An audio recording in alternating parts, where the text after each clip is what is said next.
Eles pareciam normais, tinham empregos, faziam piqueniques, cumprimentavam vizinhos, e ainda assim, por anos esconderam uma vida de crimes que parecia invencível.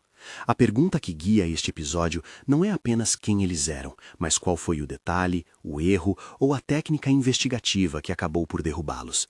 Mais do que curiosidade macabra, entender essas estratégias revela como investigação, tecnologia e cidadãos comuns se entrelaçam na busca por justiça. Ted Bundy atuou sobretudo na década de 1970 em vários estados dos Estados Unidos, incluindo Washington, Utah, Colorado e Flórida.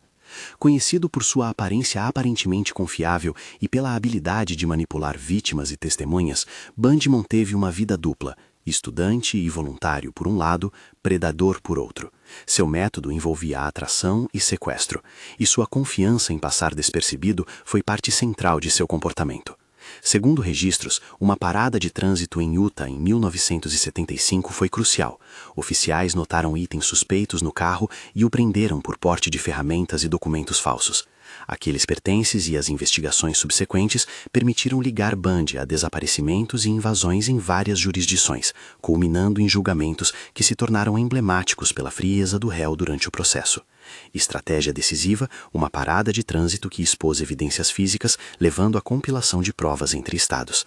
Consequência, prisão, julgamentos e, por fim, condenação e execução em 1989. Aqui vemos como um detalhe cotidiano, uma fiscalização de rotina, pode ser o fio solto que desvela uma trama maior. Jeffrey Dahmer operou em Milwaukee, Wisconsin, principalmente na década de 1980 e início de 1990. Seu padrão envolvia atrair homens jovens para seu apartamento, onde cometia crimes e mantinha evidências físicas que com o tempo se acumularam. Houve momentos em que oportunidades de prisão foram perdidas. Antes de sua captura final, a polícia chegou a liberar uma vítima que havia sido mantida por Dahmer, numa falha investigativa que mais tarde seria muito criticada. A captura definitiva, em 1991, aconteceu após um homem que conseguiu escapar alertar a polícia. Quando os oficiais foram ao apartamento, encontraram provas contundentes que não permitiram mais dúvidas. Estratégia decisiva, a fuga de uma vítima e a consequente checagem policial que revelou provas no local. Consequência, prisão, confissão detalhada e condenação. No caso de Dahmer, a confiança do criminoso em manter tudo oculto e a presença de provas físicas no próprio domicílio foram, ironicamente, fatores que garantiram sua exposição.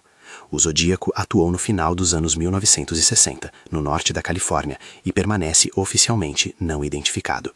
O caso mistura cartas criptografadas enviadas à imprensa, mensagens públicas desafiadoras e uma habilidade do autor em permanecer anônimo. Investigadores de amadores decifraram partes das cifras, e ao longo das décadas surgiram múltiplas teorias e suspeitos, mas nenhuma prova conclusiva levou a uma prisão reconhecida oficialmente. Tentativas mais recentes de aplicar técnicas modernas, como análise forense avançada e genealogia genética usada em outros casos, encontraram obstáculos e, em alguns pontos, geraram resultados controversos que ainda não produziram uma solução aceita.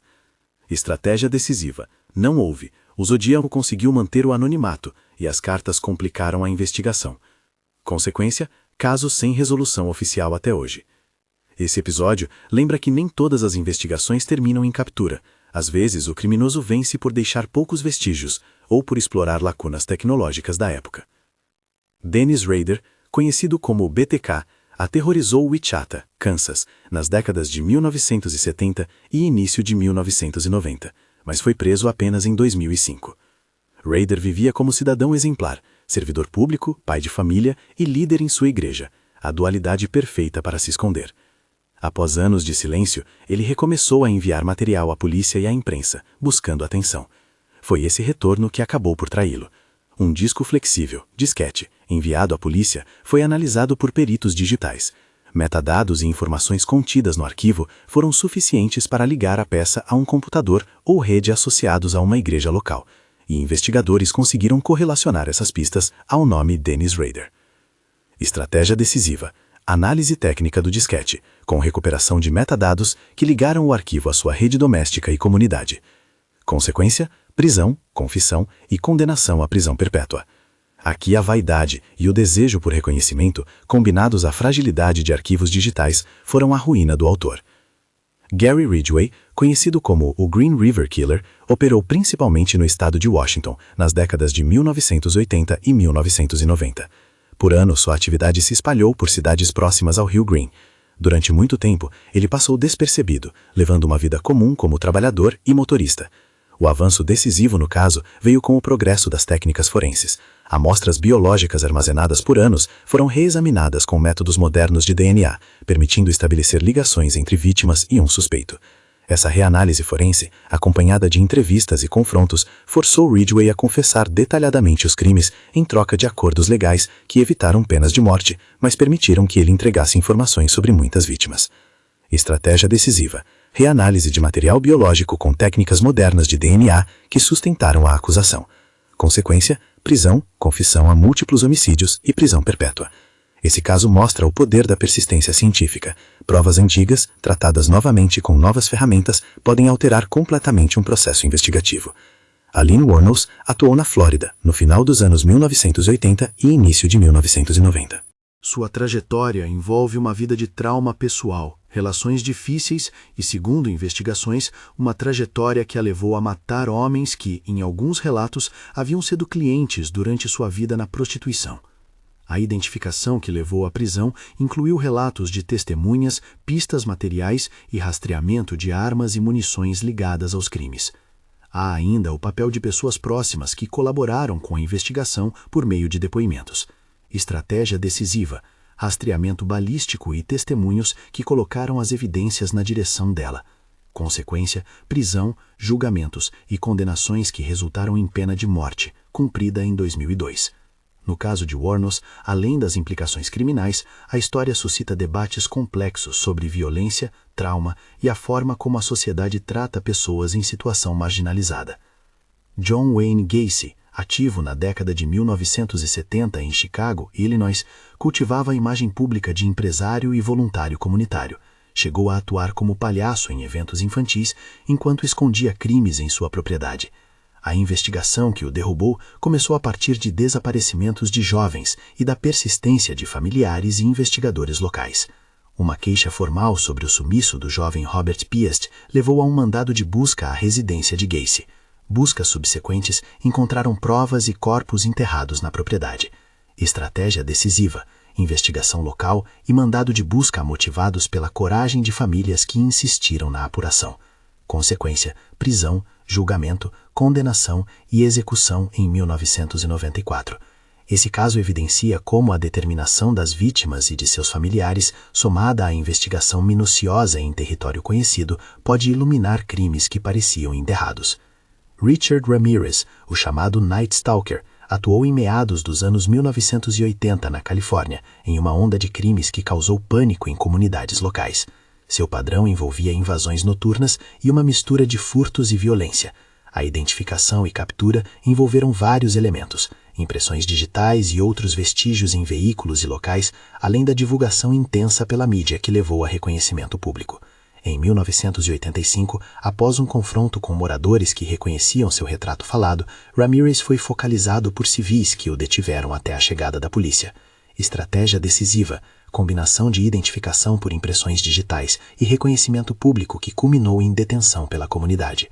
Consequência: prisão, julgamento e condenação com pena de prisão perpétua. No caso de Ramirez, a ação direta da comunidade foi decisiva. A atenção coletiva, somada ao trabalho forense, produziu a captura. Edmund Kemper operou no início dos anos 1970, na Califórnia, e, diferentemente de muitos casos, teve um desfecho que veio pela sua própria iniciativa.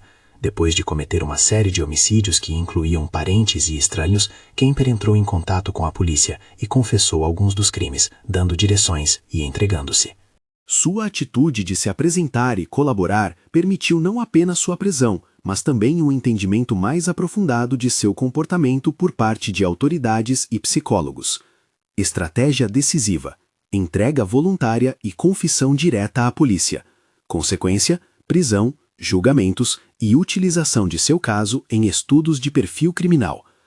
O episódio de Kemper mostra um caminho oposto. Nem sempre a captura é fruto apenas de rastro técnico. Às vezes, o próprio autor opta por se expor. David Berkowitz, conhecido como Son of Sam, atuou em Nova York na segunda metade dos anos 1970. Seu caso é lembrado pela sorte investigativa. Uma infração aparentemente trivial, uma multa de estacionamento, permitiu vincular um carro à cena do crime e seguir uma trilha até o suspeito. Policiais, ao cruzarem informações sobre veículos associados a áreas e horários dos ataques, acabaram localizando Berkowitz e prendendo-o em agosto de 1977. Estratégia decisiva: verificação de infrações administrativas, multa de estacionamento e checagem de veículos que levou à identificação. Consequência: prisão, confissão e prisão perpétua. Esse episódio reforça que pequenas falhas, registradas em documentos rotineiros, podem ser a chave para encurtar investigações complexas. Em 10 relatos distintos, aparecem padrões que se repetem: a vida dupla do assassino, a vaidade que o leva a buscar atenção, erros práticos que variam de uma parada de trânsito a um arquivo digital mal descartado e a evolução tecnológica que transforma manchas de sangue e fibras em provas de alta confiança.